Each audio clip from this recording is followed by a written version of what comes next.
for life. Ladies and gentlemen, welcome to this third seminar of political and social leaders of the world gathered under the banner, Stop the Danger of Nuclear War Now. My name is Dennis Small with the Schiller Institute in the United States. And along with Stefan Ossenkopf in Germany, we will be co-moderating the first of the two panels of this gathering today under the title, Stopping the Doomsday Clock, the Common Good of the One Humanity. We begin with a video of performances of Dona Nobis Pacem, Grant Us Peace, sung by Schiller Institute choruses from around the world.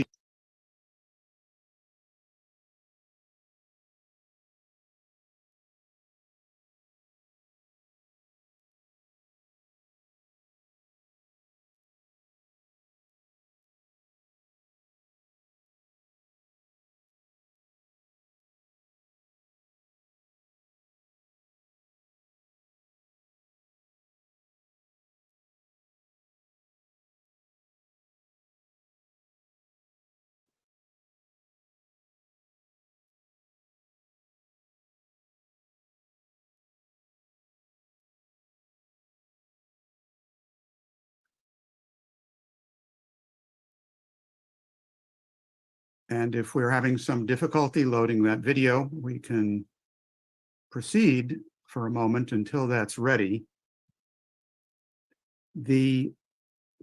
Since our last meeting of October 27th, the danger of nuclear war has, if anything, increased dramatically, as the recent developments in Poland attest, and thus the urgency of today's deliberations.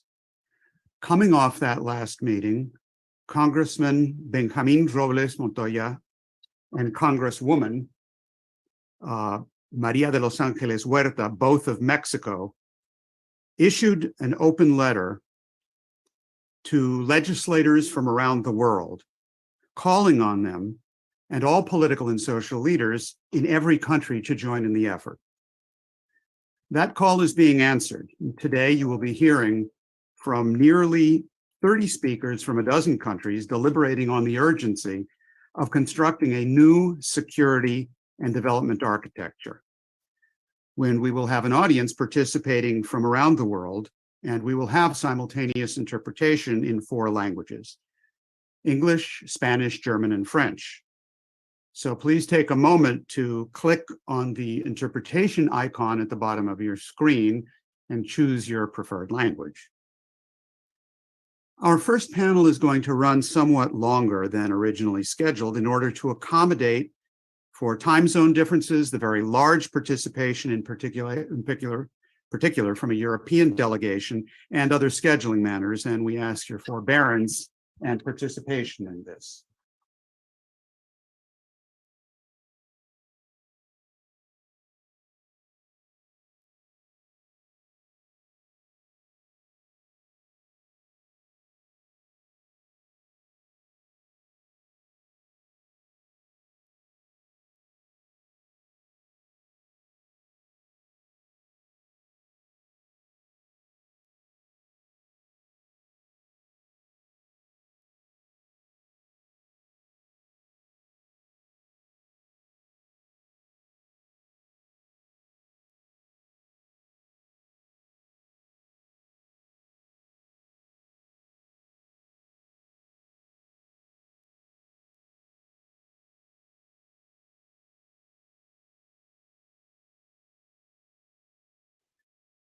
All right, I was just informed that we have a significant technical problem, which is the internet went down for our main computer setup and interpreting capability outside of this one Zoom meeting, which we are on, and I gather, because I can see you and you can see me, I think. So we are going to wait for that capability to be reestablished to actually begin once again. Hopefully that will happen momentarily. Apparently the entire Wi-Fi went down, and I do apologize for that. But this will give us a couple of minutes to reset. I will continue, however, and tell you that this is the third in a string of meetings that have been ongoing since early October, begun by an initial group of legislators and former legislators from Latin America and the Caribbean to begin the launch of an entire worldwide movement, not only of legislators and former legislators, but of all political and social leaders, because of the imminent danger of nuclear war. And as I was saying a moment ago, that danger has only increased over the month and a half since we have all been engaged in this organizing activity. In parallel with the increase in the danger, which goes along with the escalation of the war itself, as we have seen in the most recent extremely questionable developments around Poland, with the launch of rockets that landed in Poland, but also with the worsening of the international economic and financial crisis, which is the driving force behind the war danger.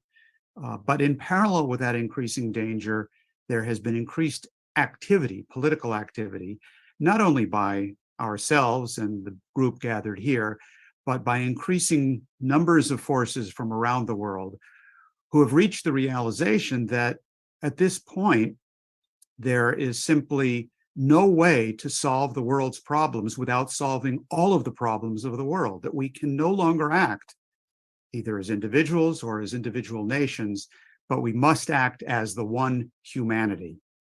The nuclear war danger has placed us, like it or not, in exactly that situation.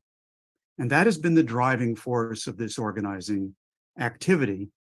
This latest meeting that we have called for today springs off a call issued, as I was mentioning earlier, by Congressman Benjamin Robles and former Congresswoman Maria de Los Angeles Huerta of Mexico, who issued a public letter which has circulated internationally in 6 or 7 languages, calling on all political and social leaders from around the world to join this effort and to make sure that governments and institutions from around the world are mobilized and active to make sure that the war danger is stopped and that a new international security and development architecture are actually put into place. And that is the opening concept that we had in calling this meeting. We have had a very large turnout, as I was mentioning. The first panel will be extended somewhat by about a half an hour over what had been originally planned, and therefore the afternoon session will begin at 2 p.m. Eastern Standard Time. Now, if you will allow me to make a check on our technical situation, I'll ask to make sure that we're actually up and running with all of the capabilities, the internet capabilities. Is that in fact the case? Hi, Dennis. So I don't have, we're connected now, but I don't have the German or French connected, and I don't think I can remedy the problem at the moment. Do we have the access to the videos that we had prepared? We do. Okay, I think we will begin with that while you try to work on especially getting the German connection, which is so essential because we have such a large number of participants and of great political importance given the activity that's going on in Germany, which you will be hearing about shortly. But let me turn then, having said this by way of introductory remarks as to where we are located at this moment, both strategically and in terms of our organizing activities around this, and simply state for people that we are gathered today on November 22nd, 2022. And on this exact date, 59 years ago, President John F. Kennedy was assassinated. We rightly recall the leadership that was provided by Kennedy and by his Soviet counterpart, Nikita Khrushchev, in having both the courage and the wisdom to bring the world back from the brink of the Cuban Missile Crisis. And with that memory in mind, we redouble our efforts to demand that our leaders today live up to that same standard of basic morality and of thinking first, and above all, of the one humanity. So we will begin our proceedings today, as I had earlier mentioned, with a performance of the Dona Nobis Pacem, Grant Us Peace, sung by Schiller Institute choruses from around the world.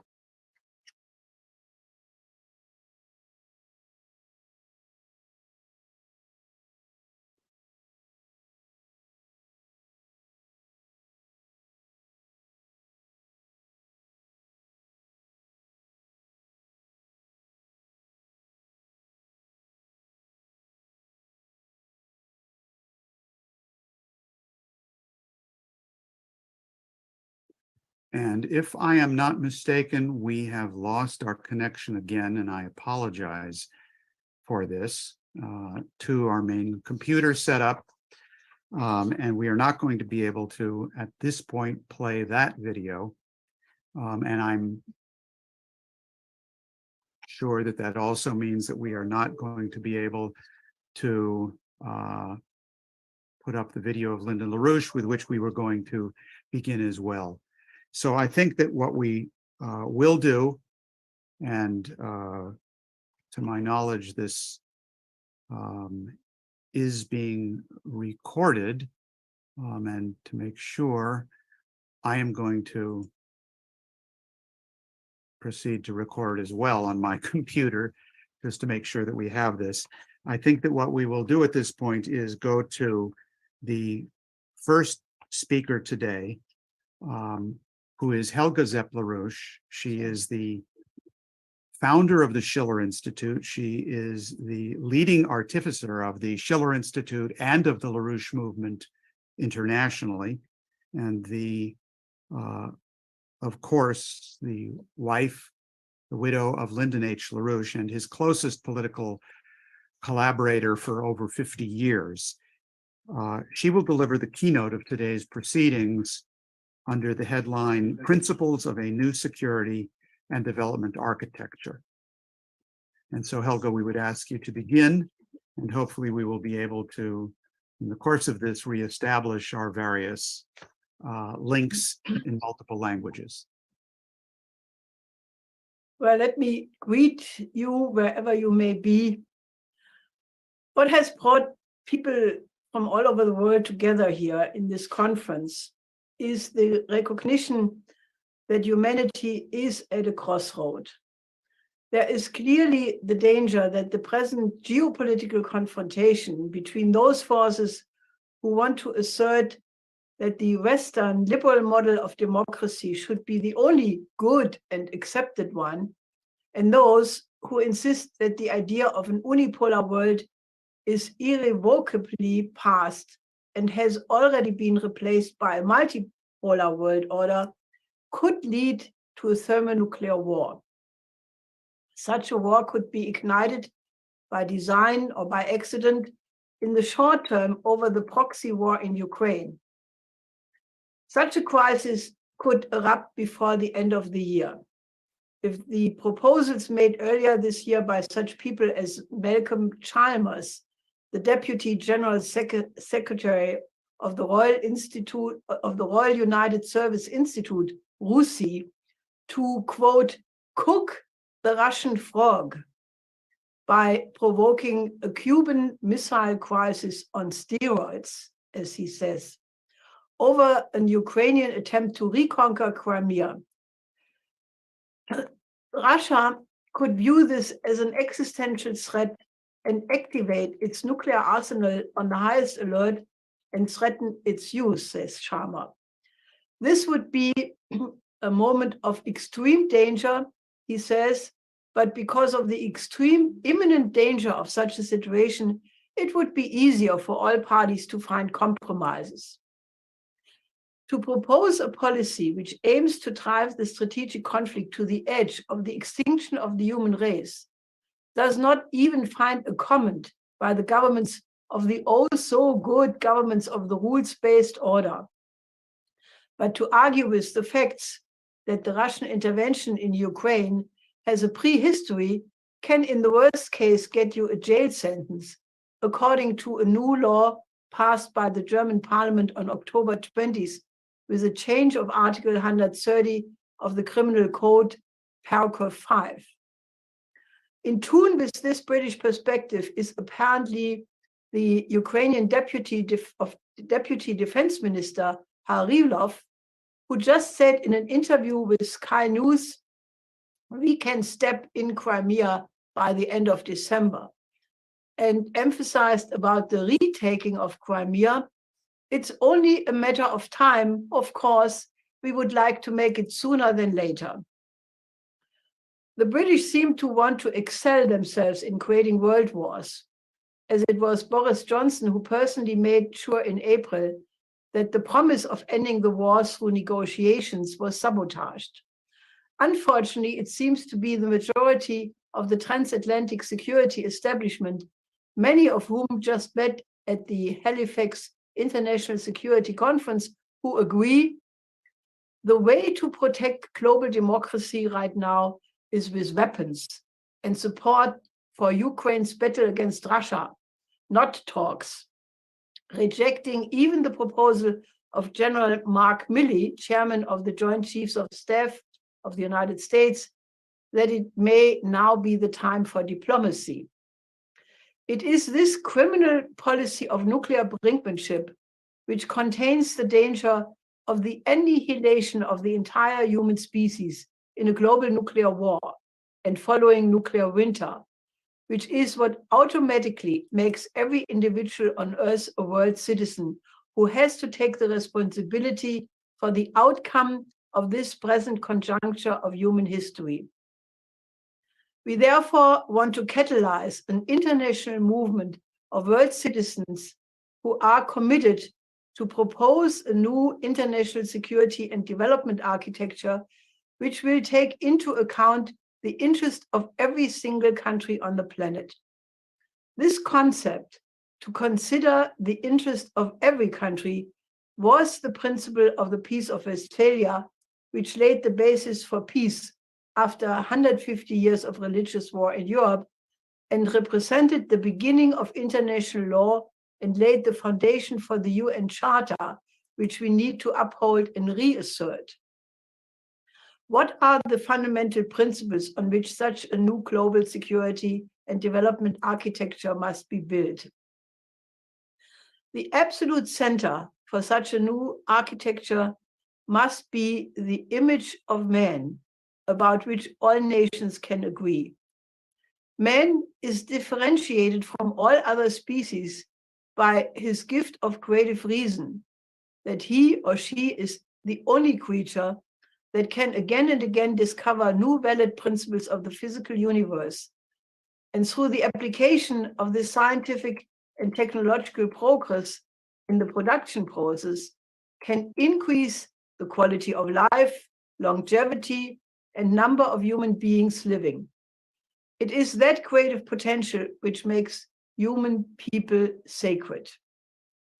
The epoch which is coming to an end is the period of the last approximately 600 years, which began with the emergence of the sovereign nation state based on the writings of Nicolas of Cuses and the first sovereign nation state of Louis XI in France in the 15th century, being concerned for the first time with the common good of the people, and the opposition to this idea on the side of the Venetian Empire. For 600 years, there has been a continuous battle between those two forms of government, between the sovereign nation state and the oligarchical form of society, vacillating back and forth, with sometimes a greater emphasis in this or that direction. All empires based on the oligarchical model were oriented towards protecting the privileges of the ruling elite, while trying to keep the masses of the population as backward as possible, because as sheep, they are easier to control. And we hear something about that a little later. It was considered normal to keep a certain portion of the people as slaves or helots, as Schiller describes it in his writing about the laws of Solon and Lycurgus, which can be killed if they get too many. It was the same oligarchical outlook which was the basis of the ideology of Malthus and the underlying assumption of all colonial policies, including in the modern forms of colonialism, of which President Sukarno had warned in his speech at the first Bandung Conference in 1955. It is against this modern-day colonialism, against which there is now a powerful renaissance of the non-aligned movement, which is working on a new economic system involving the BRICS Plus, which more and more countries want to join, the Shanghai Cooperation Organization, the Eurasian Economic Union, and other organizations of the Global South. Already during the Roman Empire, Christianity emerged, and for the first time in European civilization came the idea of the sacredness of each human person as in the image of the Creator, being gifted with that creative power, the, quote, vis creativa, as Cusa calls it, which emanates from his or her likeness with the Creator. That same idea is also found in the other two monotheistic religions, Judaism and Islam, as well as secular humanism, Confucianism, or Indian philosophy and religion in the tradition of the Vedic writings, as well as echoes of the idea found in other cultures. Whenever currents emerged in these religions which deviated from the idea that all human beings are sacred, like in the Crusades or the Inquisition, it meant they were instrumentalized by the oligarchical elites for their purposes. The new paradigm, which will be characteristic of the new epoch and towards which the new global security and development architecture must be directed, therefore must eliminate the concept of oligarchism for good and proceed to organize a political order in such a way that the true character of humanity as the creative species can be realized. Therefore, I suggest that the following principles must be discussed and, if agreed upon, be realized. These ideas are meant to be food for thought and a dialogue among all people concerned to find a basis for a world order guaranteeing the durable existence of the human species. First, the new international security and development architecture must be a partnership of perfectly sovereign nation states, which is based on the 5 principles of peaceful coexistence and the UN Charter. Second, the absolute priority must be to alleviate poverty in every nation on the planet, which is easily possible if the existing technologies are being used for the benefit of the common good. Third, the life expectancy of all people living must be prolonged to the fullest potential by The absolute priority modern health systems in every country on the planet. This is also the only way how the present and future potential pandemics can be overcome or be prevented. Fourth, since mankind is the only creative species known so far in the universe, and given the fact that human creativity is the only source of wealth through the potentially limitless discovery of new universal principles, one of the main aims of the new international security and development architecture must be providing access to universal education for every child and adult person living. The true nature of man is to become a beautiful soul, as Friedrich Schiller discusses this. And the only person who can fulfill that condition is the genius. Fifth, the international financial system must be reorganized so that it can provide productive credits to accomplish these aims. A reference point can be the original Bretton Woods system as Franklin D. Roosevelt intended it, but was never implemented due to his untimely death, and the 4 laws proposed by Lynn LaRouche. The primary aim of such a new credit system must be to increase dramatically the living standard of especially the nations of the global south and of the poor in the global north. 6, the new economic order must focus on creating the conditions for modern industries and agriculture, starting with the infrastructural development of all continents to eventually be connected by tunnels and bridges to become a world land bridge. 7th, the new global security architecture must eliminate the concept of geopolitics by ending the division of the world into blocks. The security concerns of every sovereign nation must be taken into account. Nuclear weapons and other weapons of mass destruction must be immediately banned. Through international cooperation, the means must be developed to make nuclear weapons technologically obsolete, as it was originally intended by the proposal which became known as the SDI, suggested by LaRouche and made as an offer to the Soviet Union by President Reagan. 8th, in former times, one civilization at one corner of the world could go under, and the rest of the world would only find out years later due to the length of distances and the time needed for travel. Now, for the first time, because of nuclear weapons, pandemics, the internet, and other global effects, mankind is sitting in one boat. Therefore, a solution to the existential threat to humanity cannot be found with the help of secondary or partial arrangements, but the solution must be found on the level of that higher one, which is more powerful than the many.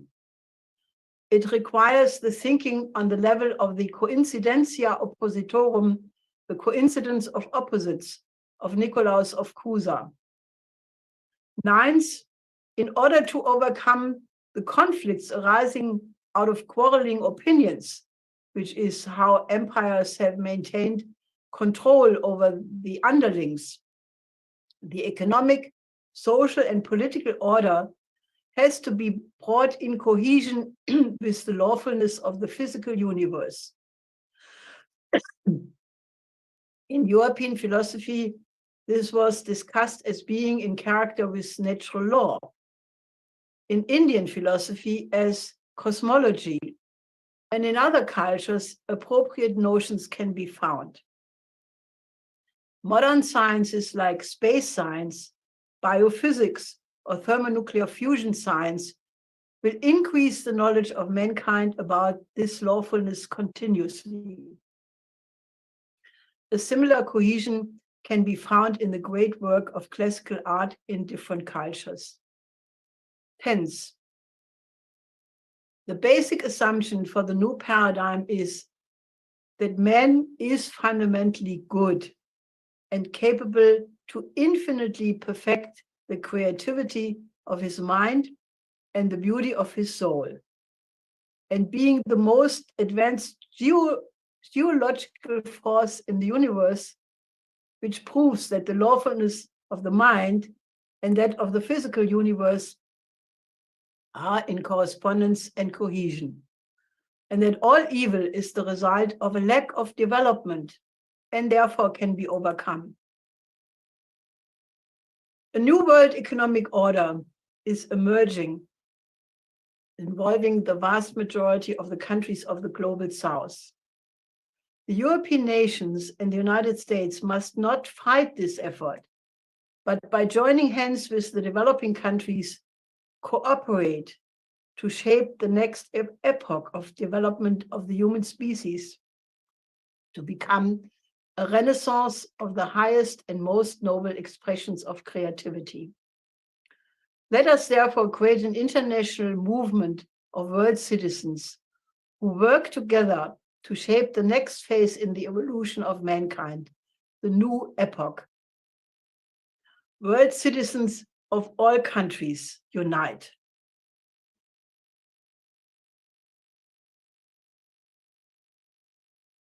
Thank you very much, Helga, for your opening remarks for this conference and for providing the essential overall political and philosophical outline that's required for the kind of discussion that can lead us forward in this situation.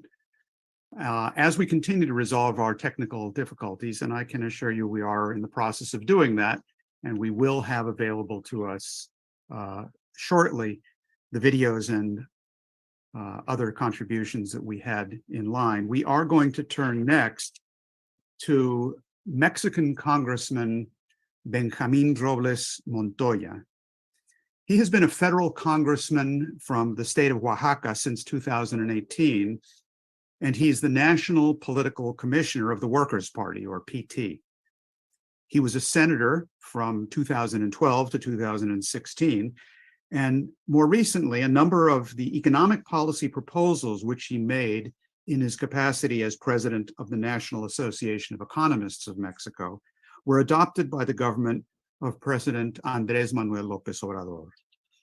He and former Congresswoman María de los Ángeles Huerta, who you will hear from later this afternoon, jointly issued an open letter to fellow legislators from around the world to join this effort against nuclear war, and they have provided a meeting room in the Mexican Congress to help host the two conferences, the last one and this one, for which we would like to express our very special thanks. Congressman Montoya, the floor is yours.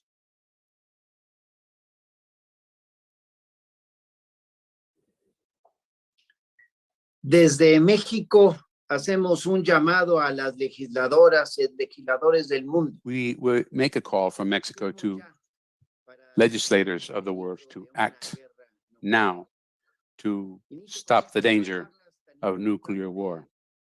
I open this important seminar with these words,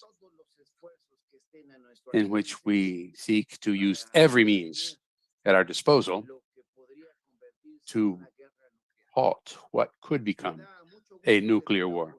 I am very pleased to greet once more Mrs. Helga Zeppler-Rusch, the founder of the Schiller Institute, my colleague, María de los Ángeles Huerta, and all of you participating in this seminar of social and political leaders of the world to stop the danger of a world war.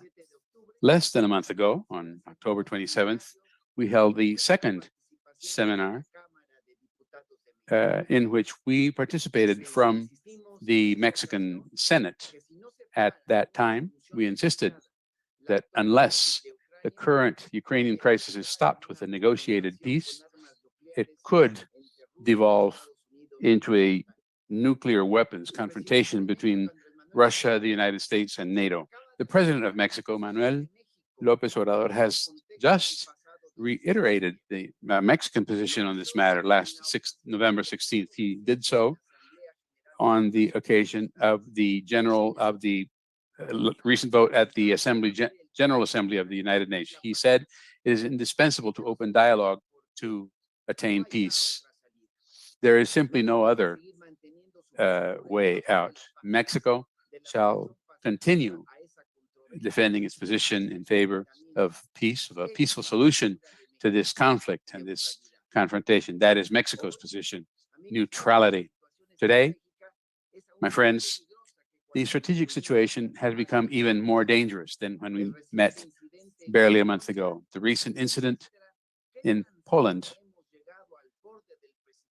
shows just how close we've come to the edge of a nuclear war, whether by miscalculation or mistake. And it is of the utmost importance that every nation of this planet raise our voices, not the voice of one nation or of several nations, but of all humanity for peace and against nuclear war. This commitment and publication drove us to address a letter to legislators around the world on the 16th of November. This is an urgent call. We must stop the danger of war. Former Congresswoman Huerta and myself, in this letter, invited our colleagues from around the world to join this effort and to encourage citizens of the world to also join in the development of a new international architecture of development and peace that will guarantee the right to well-being and development of every human being in the world. The new security architecture has to be founded on the acknowledgement that all sovereign nations have valid security concerns, and respecting these does not in any way mean that we are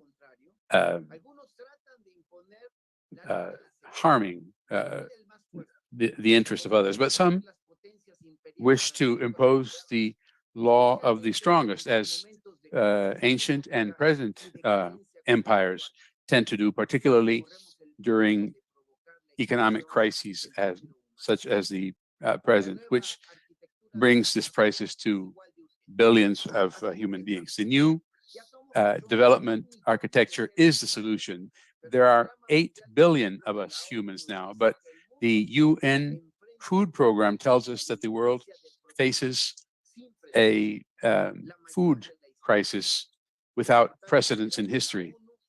The General Secretary of the UN, Antonio Guterres, has already stated that if we do not stop these wars, up to 1.7 billion people may face starvation. Meanwhile, financial speculation grows unchecked. The power of banking crushes entire nations trying to pay unpayable debts, and the galloping inflation has become a preamble to the apocalypse. The efforts of some countries to decouple the economies of Russia and China threatens to sink not only the less developed countries, but also Europe in a process of deindustrialization. There cannot be peace, I repeat, without development. The road to peace goes through development, and it's very clear that the victims of this unbridled economic neoliberalism, which has ravaged Mexico over recent years, speaks to the need for a new development structure. Some countries are growing very rapidly in Washington. We see also the BRICS, which is another pathway to this new architecture. These are valid options that merit study and consideration. We feel in Mexico that we have a special role to play in the construction of this new construction of development and peace architecture due to our proximity to the United States and the ups and downs of our bilateral relationship. We do not seek confrontation. We seek economic cooperation for the common good of all nations. It may be this orientation may not please Wall Street, but it will certainly benefit the American people. President López Obrador hit the nail on the head when he visited Washington in July 2020. He quoted the best president Mexico ever had, Benito Juárez, was able to get along with the American president, Abraham Lincoln. Likewise, a similar positive relationship existed between President Franklin Delano Roosevelt and our patriotic President Lázaro Cárdenas. So these understandings can be reached. So in conclusion, dear friends, I would like to make perhaps a somewhat philosophical comment on the role that we have as legislators at a time of existential crisis such as today. We have to legislate for today, but also for the future. We must legislate for our children, for our grandchildren. It is up to us to open the door to human creativity, to come up with new ideas, bold and different solutions to help the citizens of our countries and build a better future, a future of peace, a future of development. That is the essence of our call to legislators and political leaders of the world. Thank you for your attendance and participation in this seminar, and may you all be welcome. As we say in Mexico, this is your home. Thank you for your attention. Well, thank you so much, Congressman Benjamin Robles, Bien, gracias, for your diputado activities, Robles Montoya, por sus functions actividades. involved in this whole operation. I believe the interpreter is on the wrong channel. There we go. We've got that straightened out. And we are in the process of straightening out the other technical difficulties. And I appreciate everybody's patience in this regard. And we are proceeding to reestablish the capabilities that we had at the very beginning. But again, Congressman Robles Montoya, your support for these activities and the role of you and former Congresswoman Maria de los Angeles Huerta is especially appreciated in driving this entire campaign forward. And we will study your words closely. I believe what we will now do, since I'm told that we have some of our videos back online, is we will turn to what we have from Mr. Lyndon LaRouche, which were remarks that he made back in 1999 in his famous video, Storm Over Asia, where he takes up the matter of war and how to actually build the peace through development. So let's please go to that video. What is the fundamental interest of the United States? Is it to find somebody we call an enemy the way the British do? And go out and say, let's prepare for war against this chosen designated enemy? Should we go out and pick out official enemies of the United States and stage wars with them? Simply to have somebody to shoot at or someone to hate? Is that our policy?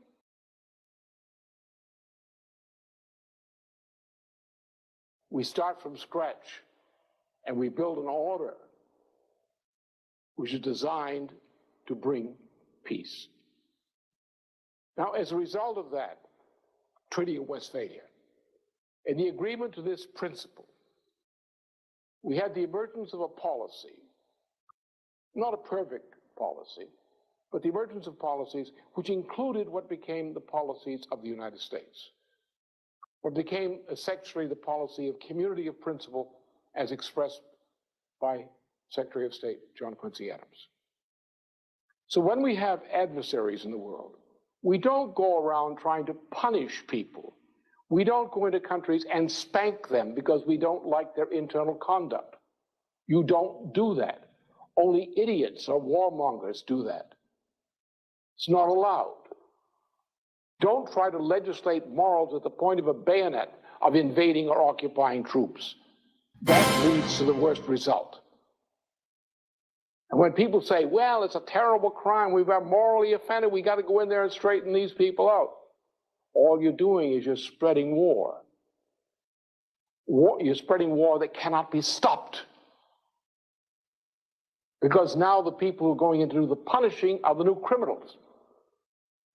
And hatred of those criminals will result in people taking reprisal against them.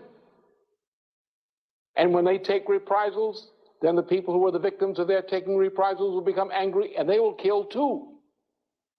So the solution to war, as has always been understood by the great strategists of modern European civilization, and also China, is to bring peace. How do you build peace? Well, certain principles. Do we agree that a sovereign nation state is a fundamental human right established by modern European civilization? So the first human right we must agree upon is the sovereignty of the other nation state. If we can agree on that, we've got to start. If we agree that the purpose of treaty relations is to find beneficial, mutually beneficial effects, do we want to promote trade? Do we want to promote the benefits of trade? Do we want to see other nations more secure, more internally secure, with happier people, less likely to get angry and start doing terrible things? Let's find a new way. Let's stop talking about we want to fight for this, we want to fight for that, we want to fight against this. Let's stop that nonsense. Let's say, what is it that we really need? Can't we find a way to cooperate and build peace and build security and build cooperation? Can't we go to others and say, isn't common justice so much in the interest of us all? Haven't we learned our lesson? Isn't it time that we cooperate? Isn't it time that we build a system which is consistent with the interests of us all, as they tried to do in the very difficult negotiations which established the Treaty of Westphalia in 1648? That's what the policy must be.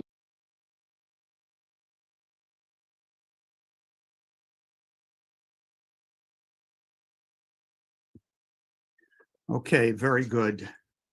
So we have now heard from Lyndon LaRouche and his remarks from his World Historic Video of 1999, Storm Over Asia, as to the actual principles required to deal with a situation like the current one. I believe our video capabilities are back, at least in part, and we are going to continue with our scheduled order of speakers at this point.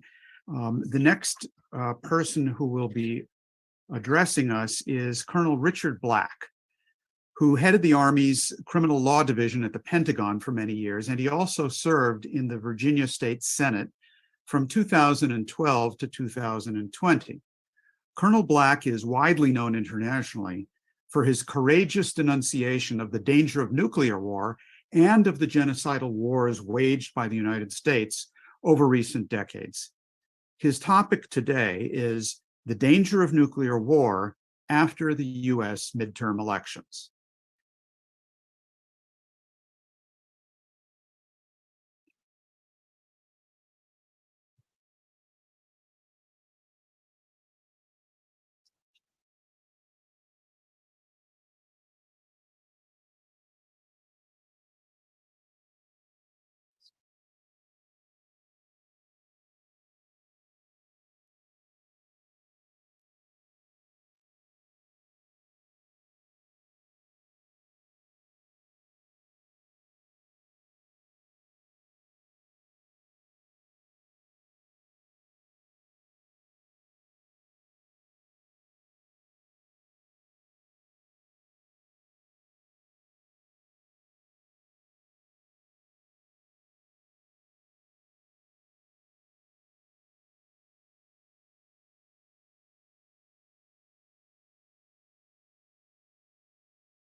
And what you have to do under these kinds of conditions is improvise.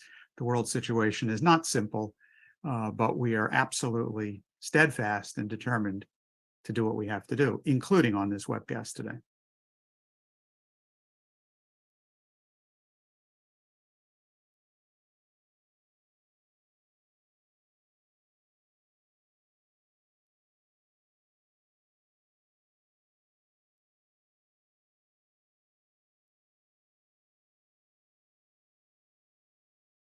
The United States and NATO are on a nuclear razor's edge.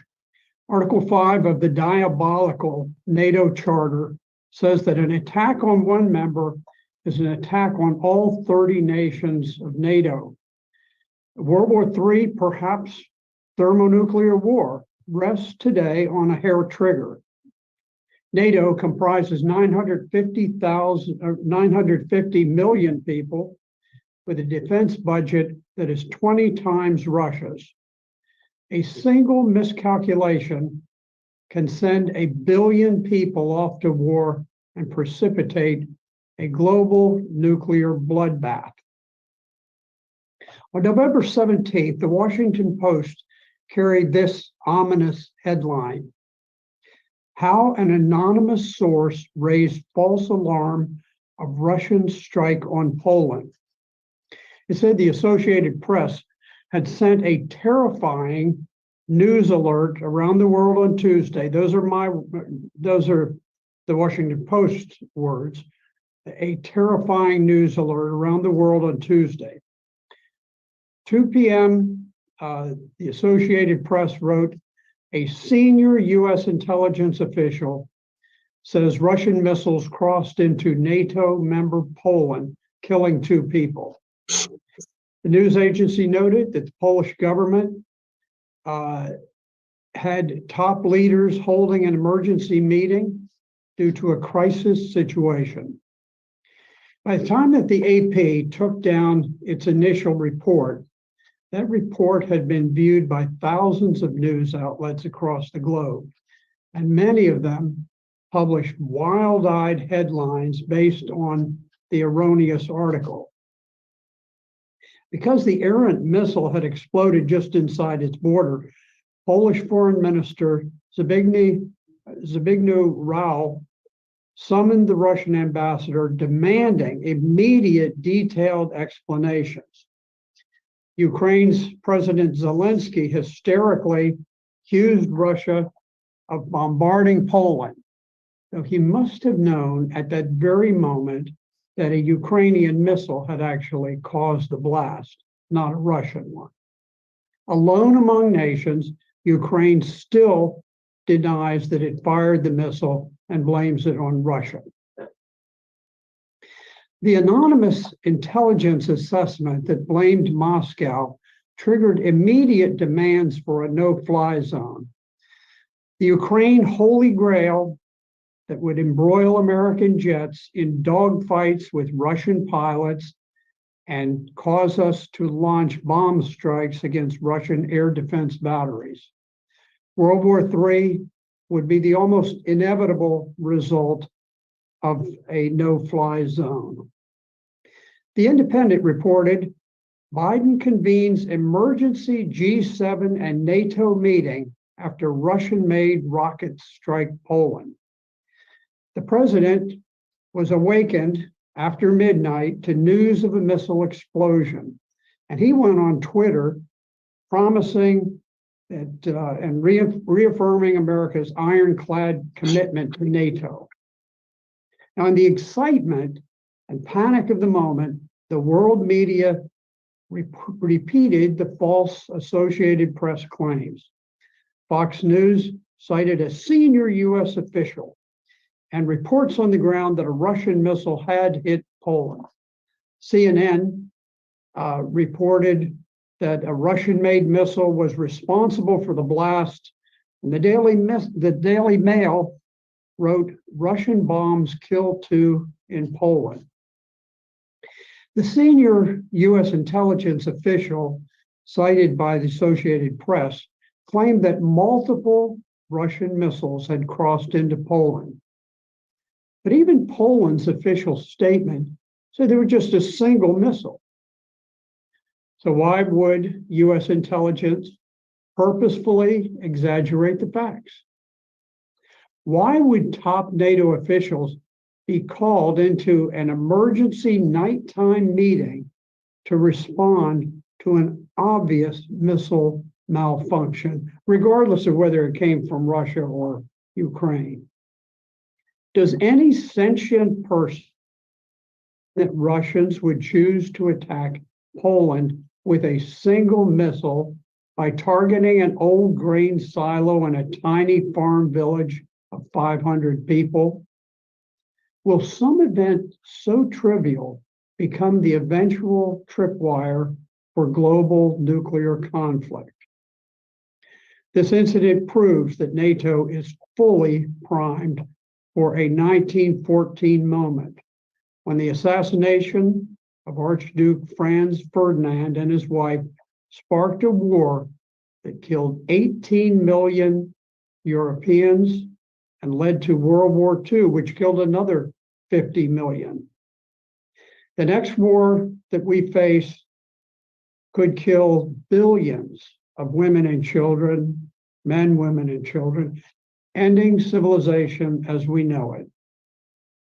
Is an explosion that kills 2 farmers and destroys a grain silo worth all of that? Now, we can have peace in Ukraine and draw back from World War III whenever we choose to do so. But so far, the US and UK have repeatedly blocked peace talks to end the hostilities. Back in 2014, the Minsk peace accords were signed, ending Ukraine's war against the Donbass. However, America flooded Ukraine with a huge weapons buildup and incentivized the Ukraine's new revolutionary junta to renege on its promises and continue the bloody war against the Russian-speaking border regions that had declared independence. America blocked peace from taking hold. Again, in April 2022, just 2 months after Russia entered the war on the side of Donbass, Ukrainian President Zelensky sent a 5-page peace proposal to Russia. Russia found the proposal to be an acceptable framework for ending the fighting. President Putin backed peace talks between Russia and Ukraine, and the sides had almost arrived at a satisfactory resolution of hostilities. The Ukrainian peace negotiator, David Arakhamia, even told Ukrainian television that, and this is a quote, "The Russian Federation has given an official answer to all positions, which is that they are willing to accept the Ukrainian position, except for the issue of Crimea." But as the peace talks were proceeding smoothly, British Prime Minister Boris Johnson unexpectedly flew to Kiev and blocked them from going further. He could never have done this without White House approval. Now, at that very early stage of the war, casualties were relatively light and property damage was quite limited. Undoubtedly, 100,000 lives could have been saved if the United States had been willing to allow peace to emerge, a peace agreed to by the two parties to the war. The only reason the war continued is that the US and the UK ordered Ukraine to fight on. Now, again, just recently, on November the 9th, the chairman of the Joint Chiefs of Staff, General Mark Milley, told the Economic Club of New York that a victory by Ukraine may not be achieved militarily. He said that winter could provide an opportunity to begin negotiations with Russia. However, the administration was shocked by Milley's discussion of peace, and they went into damage control, assuring Ukraine that the pause in winter fighting was no reason to discuss peace, and that Washington looks forward to supporting Ukraine's next advances and its future bloodshed on the battlefield. Once again, the US has blocked peace and promoted death and destruction.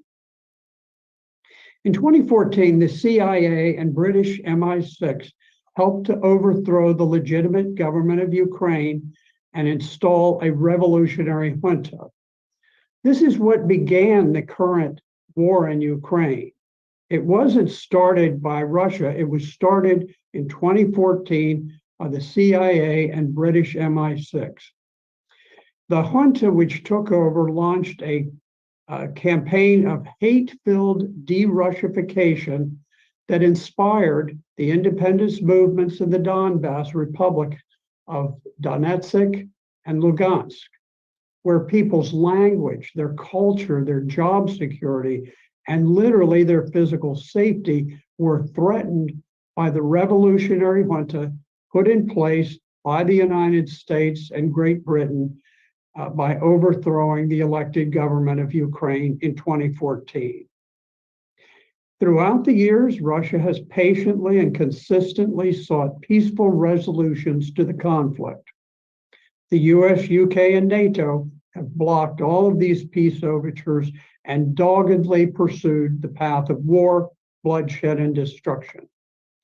The US and NATO have violently opposed democratic self-determination for the Russian-speaking peoples of the Donbass along the border of Russia.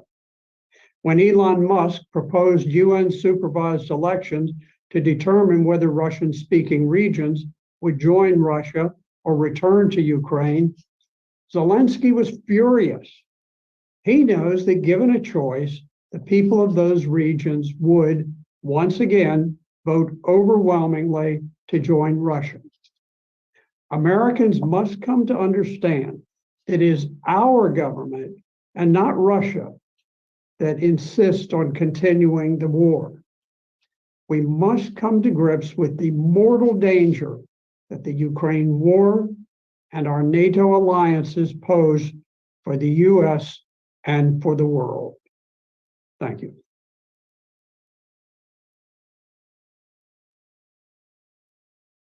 Thank you, Colonel Richard Black.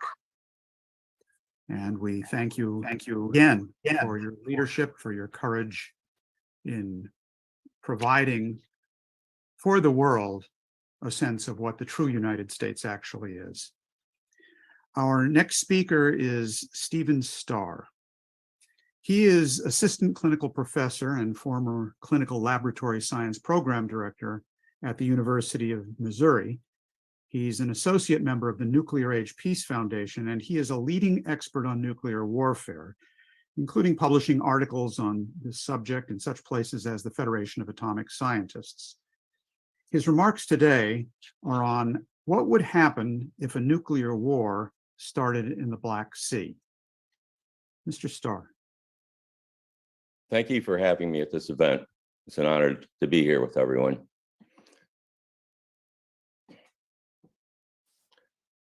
I teach a class on nuclear weapons at the University of Missouri, and I found that very few of the students understand what a nuclear weapon is.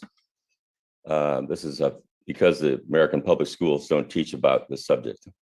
So I want to begin by discussing what a nuclear weapon is and how much different it is than what we consider conventional weapons. The largest weapon that currently in the US nuclear arsenal is called the mother of all bombs. And it has 11 tons of TNT explosive power. A ton is 2,000 pounds, so that's 22,000 pounds of TNT. You convert that to kilotons. Kilo means 1,000, so 1,000 tons. That's 1/100th of a kiloton. It's a pretty big weapon, but compared to the Hiroshima bomb, it's about 1,000 times smaller.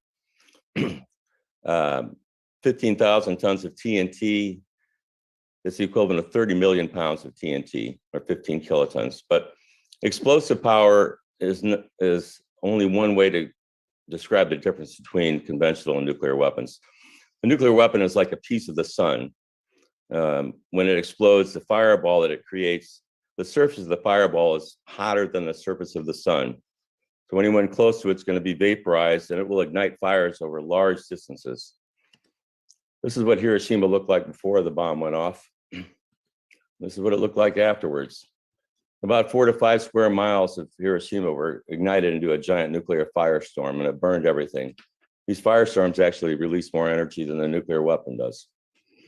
So we've gone a long way from atomic bombs, but the US still has atomic bombs. They're called tactical nuclear weapons. That's that's not a very precise definition, but the US B-61 has a variable range of explosive power. And it can explode, they call it a dial-a-yield weapon. So the pilot can set the explosive power anywhere from 0.3 of a kiloton to 50 kilotons. Now, 0.3 of a kiloton is 50 times smaller than the Hiroshima bomb. It's equal to 300 tons of TNT. They developed this because the military wanted a usable nuclear weapon. So these bombs are too big, we want one we can use. So what this does is it blurs the distinction between nuclear and conventional weapons, and it's very dangerous because field commanders are going to be a lot more likely to use a weapon like this in a situation where war breaks out and they're losing. The US has about 100 B-61s at NATO bases right now. This map shows where they're located, the red dots. There's 5 different nations, Belgium, Germany, Italy, Netherlands, and Turkey. The black squares show where the planes are that can carry them. It's actually a violation of the spirit of the NPT to have share nuclear weapons with other nations, but the US uses a technicality to get around that. The US also has ballistic missile launching sites in Poland and Romania. It's called Aegis Ashore. The Aegis systems are on ships, but these sites are 800 to 1,000 miles away from Moscow. So Russia considers them quite a danger. You know, if the U.S. had Russian missile sites 800 miles away from Washington, D.C., I think we would be worried about it here. Aegis Ashore uses a Mk-41 missile launcher. It's a dual-use launcher. It can also launch Tomahawk cruise missiles. This is a sheet from the Lockheed Martin sales brochure. You can see there's a Tomahawk missile listed as under strike warfare. For ballistic missile defense, there's an SM-3 that's supposed to be an interceptor missile. Although I think it's possible you could substitute a nuclear warhead on there. Well, the Mk-41 vertical launch system, the missiles are loaded in closed containers, and Russia is unable to verify the missile type. It was actually a violation of the Intermediate Nuclear Forces Treaty to put these in Poland and Romania, but the US has abrogated that treaty now. Well, today, we don't just have atomic bombs, we have strategic nuclear weapons, and they are usually 7 to 87 times more powerful than the Hiroshima atomic bomb. This picture here is taken of a thermonuclear weapon test in the South Pacific the US had. The picture is taken about 50 miles away. There are weapons even larger than that now. Russia's got a Poseidon nuclear drone torpedo, which has a 100 megaton warhead. Well, that's what they announced initially, or it was released. The US has said it's 2 megatons, but I know for a fact that there were 100 megaton warheads back in the Cold War. So this drone torpedo can go 115 miles per hour. It has basically unlimited range because it has a nuclear reactor for power source, and travel 1,000 feet below the surface. And if it detonates, if this detonated on land, it would create a firestorm covering 1,200 square miles. Underneath the ocean, it will blast, it will vaporize a huge amount of water. It would create a radioactive tidal wave. If you salt it with cobalt, you can make it radioactive. It would create a tidal wave like 1,000 feet high, traveling hundreds of miles an hour. It would inundate coastal areas for miles inland. This is a video of the nuclear weapons test the US had in the South Pacific. It's a 15 megaton bomb. That image is 15 miles away. No, I'm 50 miles away. And these palm trees are being ignited from the heat from the fireball. They're far enough away that the blast wave hasn't hit them yet. This is a lot bigger than an atomic bomb at Hiroshima.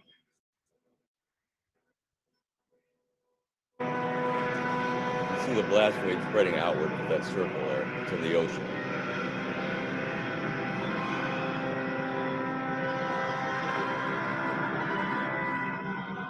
Trees are burning and blast wave approaches. It strikes them, it blows them apart. Blast wave travels at hundreds of miles an hour. So this is a thermonuclear weapon. This is what we're worried about now with Russia and the United States.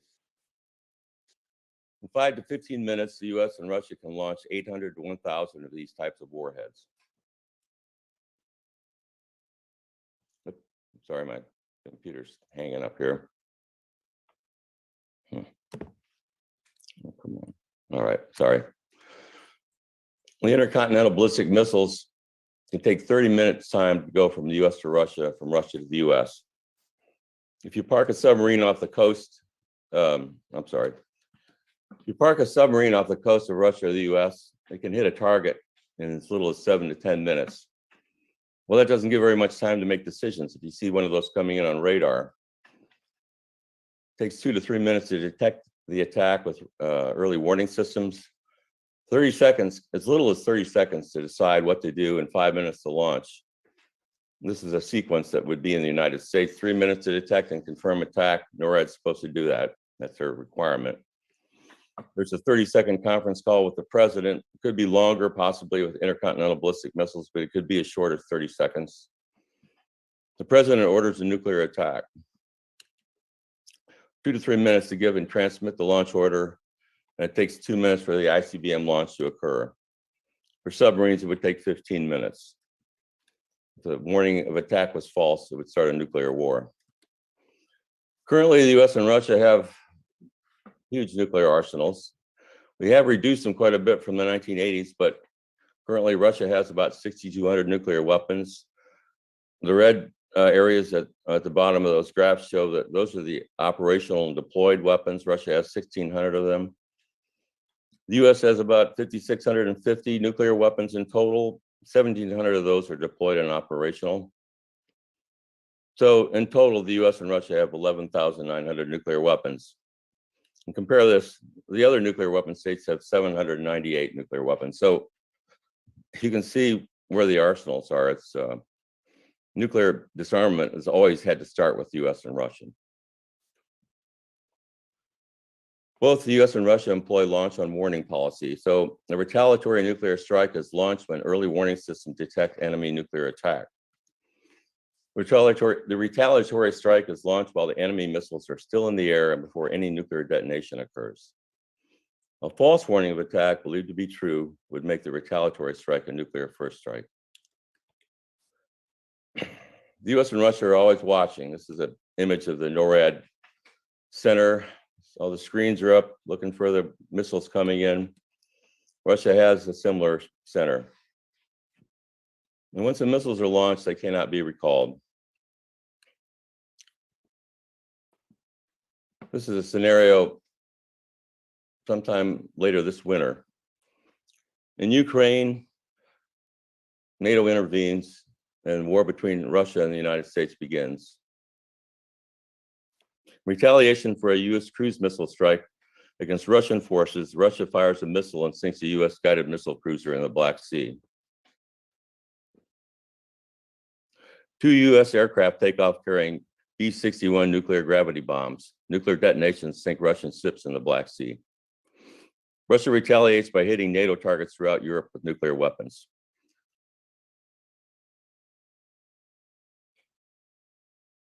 The US launches a massive nuclear strike against Russia. Russian early warning systems detect the US launch, and Russia launches a massive nuclear strike against the US and Europe. More than 3,000 nuclear detonations occur in 1 hour. Nuclear firestorms incinerate all the major cities of Europe, the United States, and Russia. The massive nuclear firestorms cover hundreds of thousands of square miles. Everything remotely flammable burns in the fire zones. 150 million tons of soot and smoke created by the firestorms rapidly rises above cloud level into the stratosphere. The smoke spreads around the Earth and forms a global stratospheric smoke layer. The smoke will block warming sunlight from reaching the Earth's surface. 70% of sunlight is blocked in the northern hemisphere and 35% is blocked in the southern hemisphere. Because it can't be rained out in the stratosphere, the smoke layer will remain there for at least 10 years. The loss of warming sunlight creates ice age weather conditions around the Earth. The temperatures fall below freezing every day for the next 3 years. Ice age weather prevents food crops from being grown for 10 years. Most humans and other land animals will starve to death. This is a mass extinction event. This image shows a farmer in a barren field looking up at a cloudless sky. That's the sun. I read that the sun would look like the moon, a full moon at midnight. So who won this war? If you all have any questions, I'd be glad to try to answer them.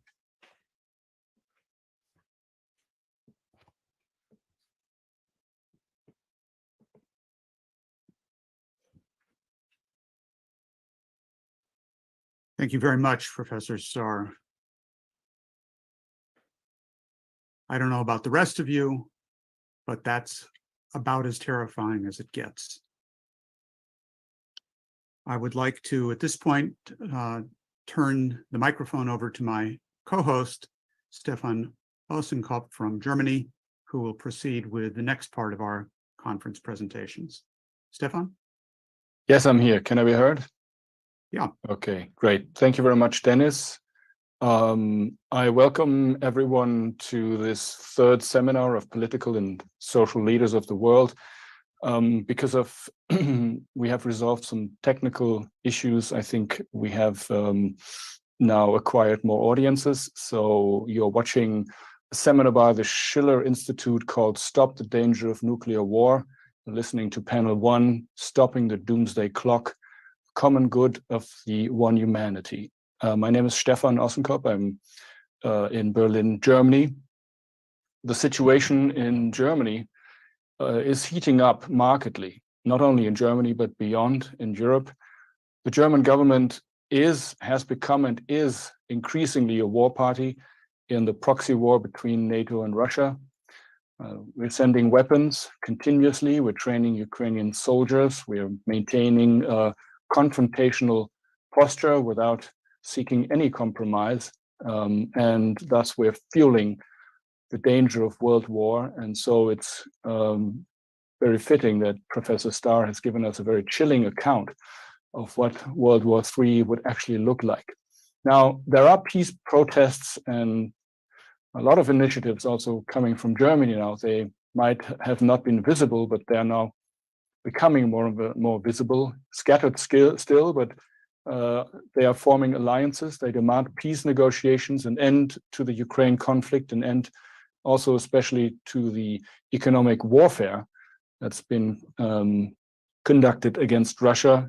The sanctions have also a devastating effect on Germany, on Europe. They are now and globally. So they demand a return to an economic system of the common good and international cooperation. We have a lot of cities and municipalities, citizens and businesses that are experiencing shocking energy price hikes, the dysfunctionality of democratic processes, and an unprecedented financial crisis.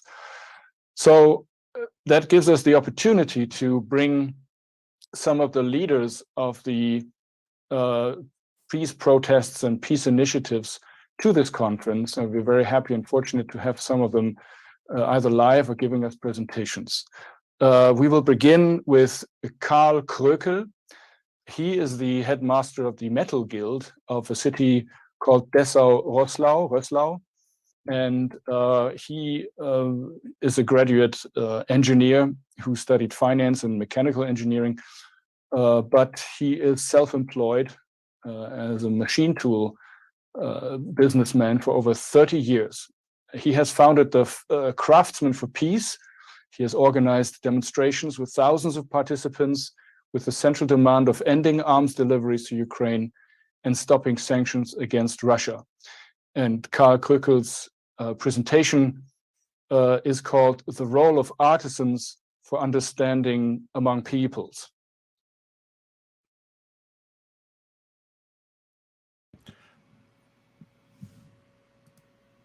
Okay, I think I'm gonna go ahead and cut the stream there. So I posted the link to watch the remainder of the conference over at the Schiller Institute. I do want to thank the Schiller Institute for allowing me to simulcast this. Just very important right now to stay in tune to the events happening in Ukraine and Russia. So please finish that conference. It runs till 5:30 p.m. this afternoon over at theschillerinstitute.com, and the link is posted in the chat. Everyone enjoy your afternoon. Thank you.